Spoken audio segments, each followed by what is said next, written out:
देखिए इसका सोल्यूशन यहाँ से स्टार्ट होता है। सोल्यूशन में सबसे पहले लिखा है from the diagram it is clear that their meeting point is 1। Diagram से ये चीज़ क्लियर है कि इसका मीटिंग पॉइंट 1 है। इसकी वैल्यू जी नॉट की आपको क्वेश्चन के अंदर भी बताई हुई है, और अगर आप यहाँ से भी देखो तो क्लैरिटी आती है कि मीटिंग पॉइंट बेसिकली इसका आपके पास 1 है। आपको मैंने पहले भी बताया क्वेश्चन के अंदर आपको G1 और G2 की वैल्यू दी होगी, हमेशा मीटिंग पॉइंट की वैल्यू दी होगी, और जो सब्स्टिट्यूशन उसके अंदर करनी है वो वैल्यू भी दी होगी। आपका पहला काम ये होगा, आपने सबसे पहले G1 और G2 को इंटरसेक्शन पॉइंट के साथ सॉल्व करना है। फिर आपने दोनों के डेरिवेटिव्स लेने हैं, क्योंकि डेरिवेटिव लेंगे तो टेंजेंट निकलेगा, और फिर उनके दरमियान का एंगल कैलकुलेट कर लेना है। इसी तरह आपको जो क्वेश्चन के अंदर मैपिंग बताई होगी एफ ऑफ जी की, कि W = एफ ऑफ जी क्या है, आपने वो वाली मैपिंग के अंदर दोनों जी की वैल्यूज़ पुट करनी है। आप जब दोनों जी की वैल्यूज़ पुट करोगे, Z1 के रिस्पेक्ट से W1 आ जाएगा, Z2 के रिस्पेक्ट से W2 आ जाएगा। फिर उसके अंदर भी मीटिंग पॉइंट पुट करोगे, उसके भी डेरिवेटिव निकालोगे और एंगल निकाल लोगे। अगर वो वाला एंगल और ये वाला एंगल दोनों का आपस में इक्वल आए, सेम डायरेक्शन के साथ आएगा, तो आप कहोगे कि आपके पास एक कॉन्फॉर्मल मैपिंग है। सबसे पहले स्टार्ट हमेशा हमारा जी प्लेन से होता है यहाँ पे, इसलिए सोल्यूशन में सबसे पहले स्टार्ट हमने जी प्लेन से करना है। जी प्लेन की चीज़ों को हम पहले सॉल्व करेंगे।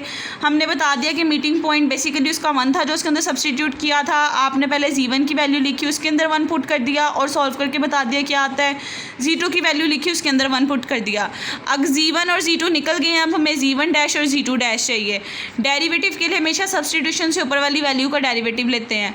आप Z1 ऑफ t का डेरिवेटिव लोगे ताकि आपके पास टेंजेंट वेक्टर्स आ जाएं डेरिवेटिव लेने से। इसका t के रिस्पेक्ट से डेरिवेटिव लोगे, t का डेरिवेटिव 1, 2 का कांस्टेंट है एज इट इज़, t का डेरिवेटिव 1, और इसका पावर नीचे पावर में से 1 कम।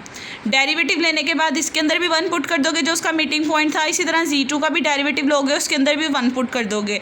अब यही दो मेन चीज़ें थी जो हमें चाहिए थी। कॉन्फॉर्मल मैपिंग में जो मेन फोकस होता है वो हमारा G1 dash, G2 dash, W1 dash और W2 डैश, हमारा इन 4 चीज़ों पे मेन फोकस होता है, क्योंकि ये 4 चीज़ें निकल जाएं तो इन दोनों के दरमियान का एंगल भी निकल आता है और इन दोनों के दरमियान का एंगल भी निकल आता है।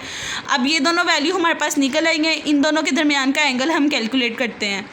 एंगल जब भी कैलकुलेट करना हो, आपने डायग्राम से सबसे पहले उसकी डायरेक्शन देखनी है। डायरेक्शन देखें, आपके पास बेसिकली क्लॉकवाइज नहीं, यहाँ पे एंटी क्लॉकवाइज डायरेक्शन है।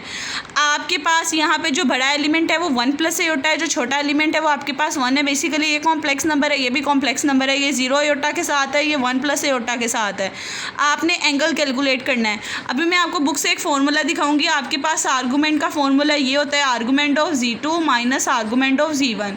यानी कि आपने पहले सेकंड वाली टर्म का आर्गूमेंट निकालना है, फिर उसमें से फर्स्ट वाले का आर्गूमेंट माइनस कर देना है, तो उन दोनों का आपके पास बेसिकली फ्रॉम का आर्गूमेंट आ जाएगा। आप अगर 1 प्लस एयोटा देखो, ये फर्स्ट क्वाड्रेंट में लाई कर है, इसका एंगल आपके पास theta equals to tan inverse y/x होना था। तो जब आपके पास tan इनवर्स y/x होना था, तो इसको सोल्व करने से आपके पास जो एंगल था वो π/4 आ जाना था। अगर आप इसको देखो, ये आपके पास ये भी फर्स्ट क्वाड्रेंट में लाया कर है, लेकिन यहाँ पे y वाली टर्म की वैल्यू 0 है, तो जब यहाँ से आपने एंगल निकालना था तो वो tan इनवर्स 0/1 बनना था, और tan 0 पे 0 होते तो वो 0 आ जाना था।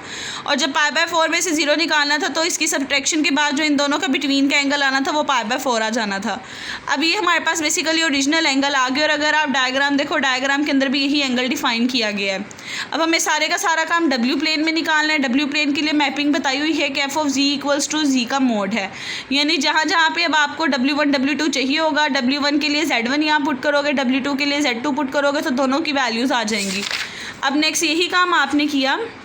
आपने जो गिवन मैपिंग थी वो लिखी, हमें W1 और W2 की वैल्यू चाहिए थी। W1 के लिए इस वाले फंक्शन में Z1 की वैल्यू पुट की। कॉन्जुगेट की प्रॉपर्टी होती है, एयोटा का साइन माइनस में कन्वर्ट कर देती है, अगर प्लस हो माइनस कर देती है, माइनस हो प्लस कर देती है। बेसिकली कॉम्प्लेक्स एनालिसिस 1 में आपने पढ़ा होगा, जहाँ पे भी एयोटा आता है, कॉन्जुगेट आता है, तो एयोटा वाली टर्म का वो साइन चेंज कर देता है। इसी तरह हमें W2 चाहिए था, Z2 की वैल्यू पुट की। अब ये W1 W2 आ गया है। सेम W प्लेन पे भी वही काम करेंगे जो हमने जी प्लेन पे किया था। एक दफ़ा दोनों में डायरेक्ट मीटिंग पॉइंट 1 पुट करेंगे, और एक दफ़ा हम उनके डेरिवेटिव लेके उसके अंदर वो वाले पॉइंट पुट करेंगे। जब आप डेरिवेटिव लेके पॉइंट पुट करोगे तो एक आपके पास 1 माइनस एयोटा आएगा और एक वाली टर्म आपके पास 1 आएगी। फिर वही बात, 1 का एंगल आपके पास 0 आ जाएगा। लेकिन अब जब यहाँ से एंगल निकालोगे, अब आपके पास जो W2 है वो 4th क्वाड्रेंट में लाया कर रहा है। आपको मैंने क्वाड्रेंट्स का बताया हुआ है। फर्स्ट क्वाड्रेंट का एंगल थीटा होता है, सेकंड क्वाड्रेंट का एंगल पाई माइनस थीटा होता है, थर्ड क्वाड्रेंट का एंगल थीटा माइनस पाई होता है और फोर्थ क्वाड्रेंट का एंगल माइनस थीटा होता है। तो जब आप यहाँ से एंगल कैलकुलेट करोगे माइनस थीटा के फॉर्मूले से, तो माइनस tan इनवर्स 1/1 वो माइनस पाई/4 आ जाएगा। तो देखिए आपके पास अंडर मैपिंग जो एंगल है वो माइनस पाई/4 है, मैग्नीट्यूड दोनों का सेम है पाई/4, लेकिन इसकी डायरेक्शन आपके पास ऑपोजिट है। फर्स्ट वाले की डायरेक्शन प्लस थी, इसका मतलब वो काउंटर क्लॉकवाइज थी, इसकी डायरेक्शन माइनस है, इसका मतलब क्लॉकवाइज है। तो आप कहोगे कि आपके पास ये दोनों एंगल्स जो हैं वो कॉन्फॉर्मल मैपिंग नहीं बनाते, क्योंकि कॉन्फॉर्मल की कंडीशन होती है दोनों का एंगल भी सेम होना चाहिए और बेसिकली उनकी मैग्नीट्यूड और डायरेक्शन दोनों सेम होनी चाहिए।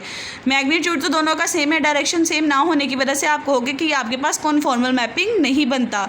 यही बात मैंने यहाँ लिखी है, एक को फाई से डिनोट किया था, एक को थीटा से, और बता दिया कि मैग्नीट्यूड पे तो इक्वल है लेकिन डायरेक्शन ऑपोजिट है, इस वजह से ये लोग कॉन्फॉर्मल नहीं बनेंगे।